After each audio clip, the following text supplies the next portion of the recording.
बिस्मिल्लाहिर्रहमानिर्रहीम। अच्छा, आज हम अपना पहला रिएक्ट ऐप बनाएंगे। ठीक है, तो जल्दी से स्टार्ट कर लेते हैं।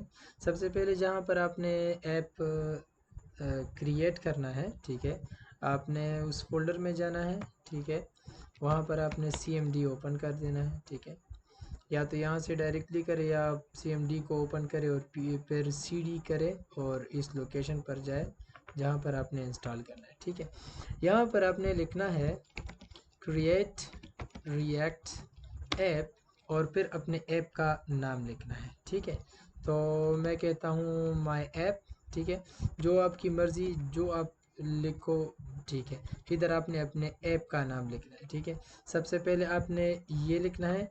अगर आपको याद हो तो इससे पहले की वीडियो में हमने ये पैकेज इंस्टॉल किया था। ठीक है, तो ये हम इसलिए यूज़ करते हैं ताकि ये हम हमारे लिए रिएक्ट का ऐप जनरेट करें, क्योंकि उसमें बहुत सारी डिपेंडेंसीज़ वगैरह होती है, तो ये बाय डिफ़ॉल्ट सब कुछ हमारे लिए ऐड कर देता है। ठीक है, तो आपने ये लिखना है और इसके बाद आपने कोई भी नाम लिखना है, लेकिन इधर कन्वेंशन ये है कि आप कैपिटल लेटर्स यूज़ नहीं कर सकते हैं। ठीक है, आपने स्मॉल लेटर्स और ये डैश यूज़ कर सकते हैं। ठीक है, जिस तरह ये नेम है इसी को आप देख लें, ये इस तरह आप लिख सकते हैं। ठीक है, तो मैं कहता हूँ माय ऐप।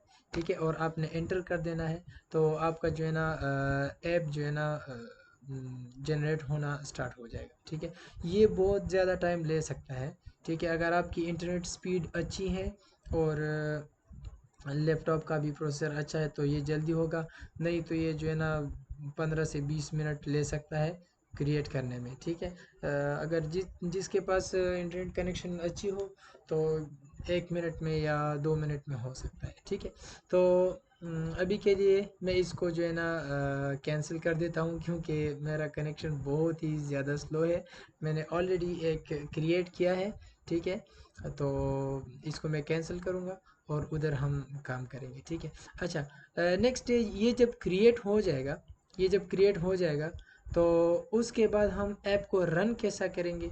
ठीक है, ये तो बाय डिफ़ॉल्ट जब क्रिएट हो जाता है तो ये रन भी हो जाता है ख़ुद।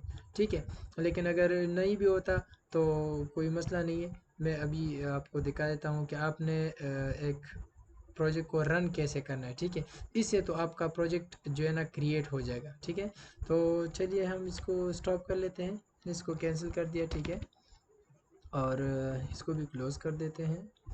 अच्छा, तो ये माय ऐप बन गया है, लेकिन इसमें कुछ है नहीं क्योंकि कैंसिल मैंने किया है। ठीक है, तो मैं आपको जो मैंने पहले से बनाया है वो मैं आपको दिखा देता हूँ। ठीक है, अच्छा, तो ये हमारा ऐप है। ठीक है, ये पहले से मैंने बनाया हुआ है। ठीक है, तो आपने इसके रूट डायरेक्टरी में आना है। ठीक है, ये हमारा रूट डायरेक्टरी है। ठीक है, ये जो ऐप बनेगा इसके अंदर आपने आना है। ठीक है, और इधर आपने जो है ना CMD को ओपन कर देना है। ठीक है, अच्छा, CMD को ओपन करने के बाद आपने इस प्रोजेक्ट को रन करने के लिए लिखना है npm start। ठीक है, तो ये जब आप एंटर करोगे तो ऑटोमेटिकली आपका प्रोजेक्ट जो है ना रन हो जाएगा लोकल होस्ट 3000 पे।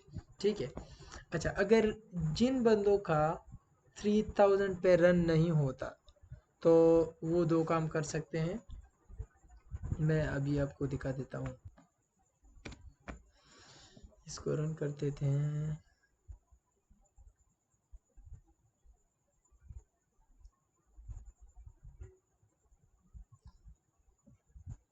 अच्छा, तो ये हमारे पास रन हो गया और ये पहले से ही स्टार्ट हो गया। एक मिनट, ये अभी, हाँ, ये अभी ठीक है, स्टार्ट हो गया। ठीक है, अच्छा, जिन लोगों का इस पर रन नहीं होता लोकल होस्ट 3000 पर, ठीक है, तो वो दो काम कर सकते हैं। अगर लोकल होस्ट 3000 पर कोई भी प्रोजेक्ट उसका या कोई प्रोसेस उसका चल रहा है, ठीक है, 3000 के पोर्ट पर, तो फिर आप ऐसा करो कि ये वाला URL यहाँ से कॉपी करो और ब्राउज़र में जाओ, उधर आप पेस्ट करो तो आपका इंशाल्लाह ठीक से रन हो जाएगा। ठीक है, क्योंकि ये दूसरा वाला ये बिल्कुल यूनिक होता है। ठीक है, इसका तो चांसेस होता है कि 3000 पर कोई और मतलब प्रोसेस चल रहा हो इस पोर्ट पर। ठीक है, लेकिन जो ये नेक्स्ट वाला है इस पर कुछ भी नहीं होता, ये इस पर आराम से रन हो जाएगा, ठीक है।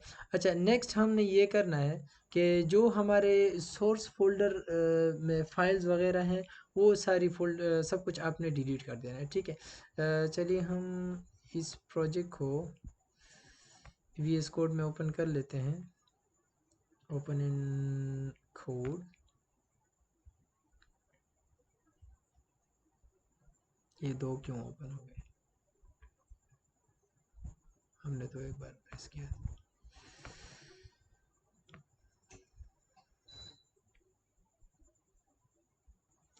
अच्छा, तो ये हमारा प्रोजेक्ट ओपन हो गया है, ठीक है। थोड़ा प्रॉब्लम कर रहा था। ओके, तो आपने ये करना है कि जो सोर्स का फोल्डर है इसमें आपने कुछ भी नहीं छोड़ना है, ठीक है।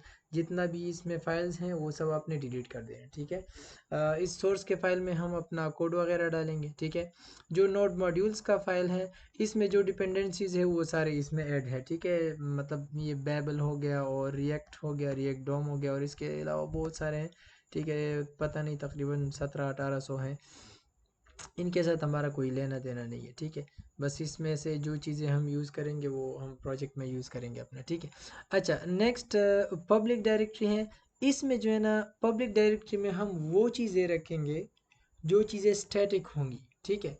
जो मतलब आइकॉन हो गया, ठीक है, या कोई पिक्चर हो गया, या कोई वीडियो, म्यूज़िक, ऐसा ही कुछ। जो चीज़ें हमारे साथ स्टैटिक होंगी, जो हम अपने ही अपने एप्लीकेशन का यूज़ करेंगे, ठीक है। जो डायनामिकली हम फेच नहीं करना चाहते, जो हमारे पास पहले से होनी चाहिए, वो चीज़ें हम इधर डालेंगे। जो भी स्टैटिक चीज़ें हैं वो इधर डालेंगे, ठीक है, पब्लिक में। और सोर्स के अंदर हम अपना कोड लिखेंगे, ठीक है। नेक्स्ट, अगर नोड जेएस जिन बंदों ने किया है तो उनको पता होगा कि पैकेज डॉट जेसॉन में जो हमारी डिपेंडेंसीज हैं वो चीज़ें और थोड़ा बहुत कॉन्फ़िगरेशन है, ठीक है। ये हो गया। एंड देन ये फोल्डर है package dot lock, package lock dot JSON. तो इसमें जो है ना, जो नोड मॉड्यूल्स के वो हैं, पैकेजेस हैं, उनके रिलेटेड जो डिपेंडेंसीज वगैरह जो भी है वो चीज़ें ऐड हैं, क्योंकि बहुत ज़्यादा है। पता नहीं ये कितने होंगे, ये तो 28,000 लाइन्स हैं तकरीबन। लेकिन इसके साथ हमारा कोई भी काम नहीं है, ठीक है। पैकेज लॉक वाले के साथ हमारा कोई काम नहीं है, हम पैकेज डॉट जेसन में काम करेंगे, ठीक है, जब भी नीड होगी तो।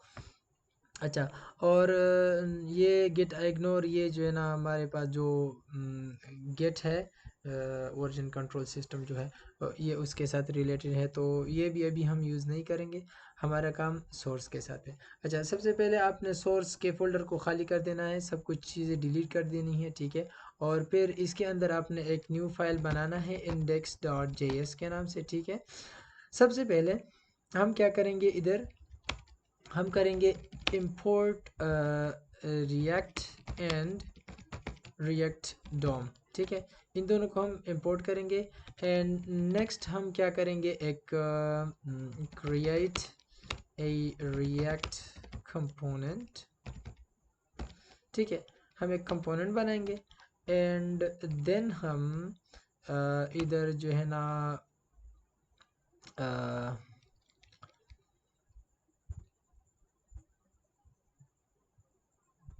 इधर हम जो हमारा कंपोनेंट है उसको हम यूज़ करके कोई भी कंटेंट जो है ना यूज़र को डिस्प्ले करेंगे, ठीक है।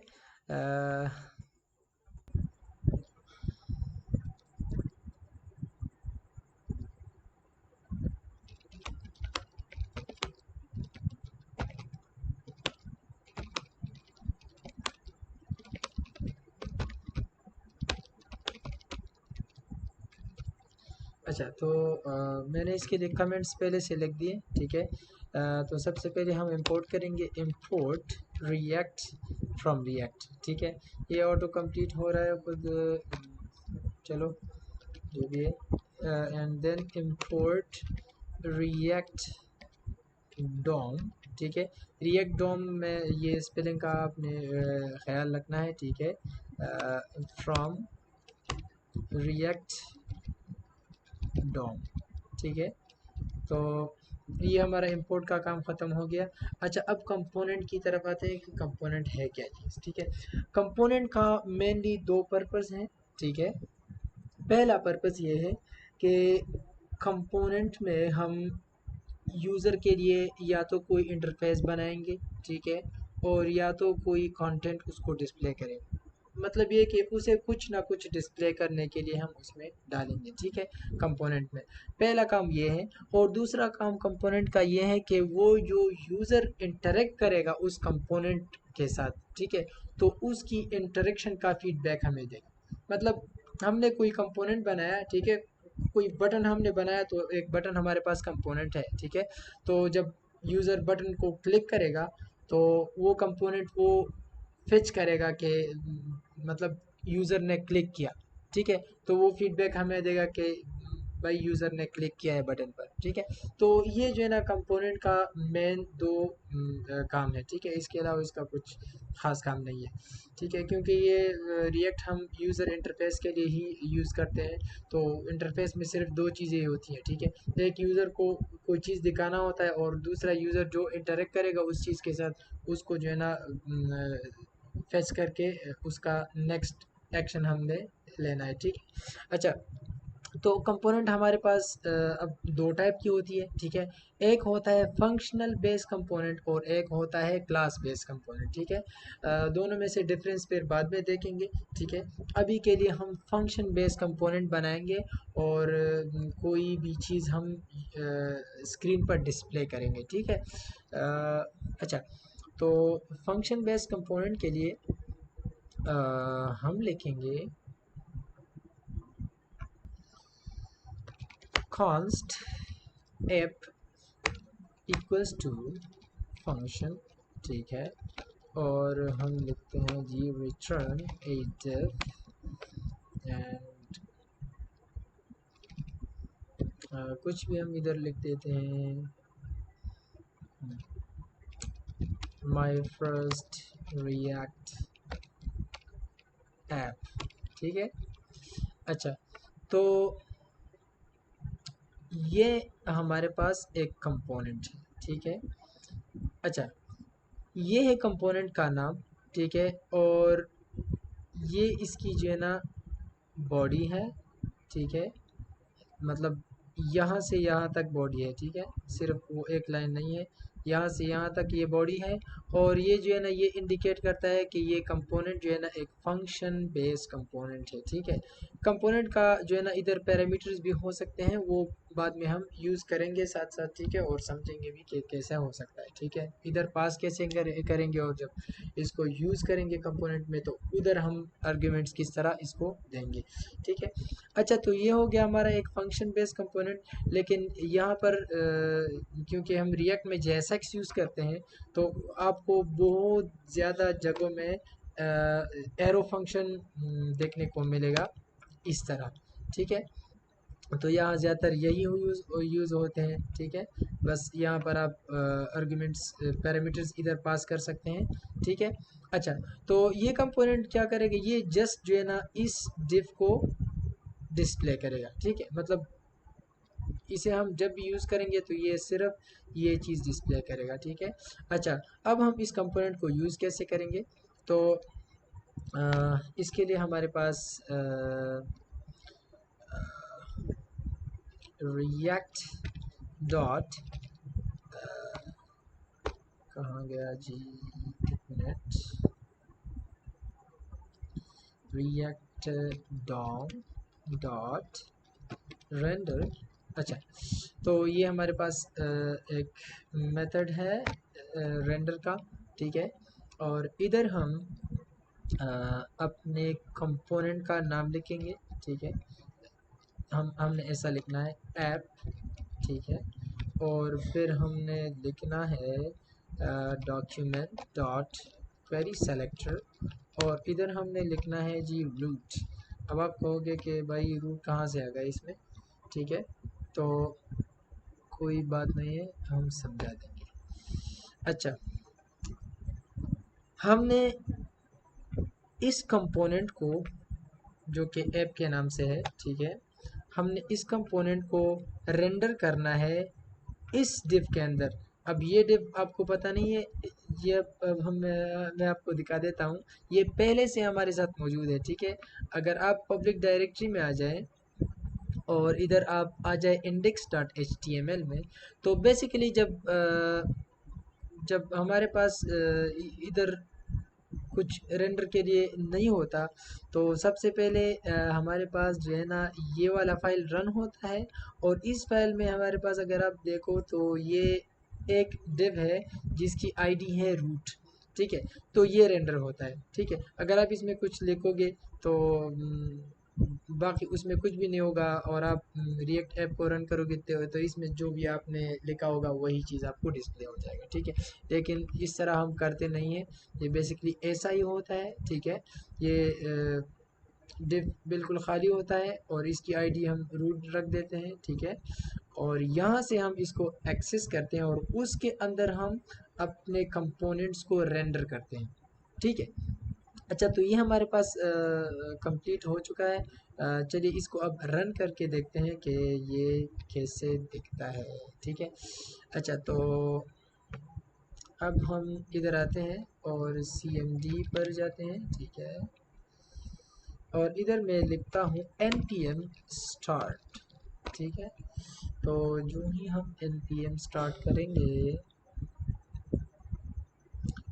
हमारे पास ऐप रन हो जाएगा। Would you like to run the app on another port.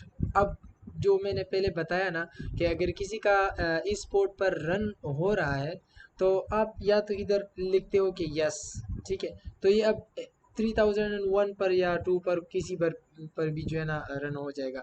ये 3001 पर अब रन हो रहा है क्योंकि मेरे 3000 पोर्ट पर एक और ऐप रनिंग में था, तो इसलिए इसने जो है ना कहा कि उस पर तो ऑलरेडी एक प्रोसेस रनिंग में है, ठीक है। अच्छा, कुछ डिस्प्ले क्यों नहीं हुआ भाई साहब, इसको माइनस कर देते हैं और इधर हम जाते हैं, ठीक है।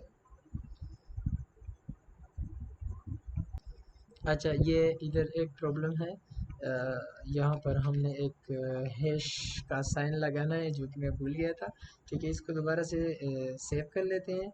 और कहाँ गया ब्राउज़र, अच्छा। और अब हमारे पास ये रन हो गया, ठीक है। आप कंटेंट चेंज भी कर सकते हो, यहाँ पर मैं कुछ भी इसकी जगह लिख देता हूँ हेलो, ठीक है। और इसको सेव कर लेते हैं। जो ही आप इसको सेव करोगे तो ये इधर चेंज हो जाएगा, ठीक है।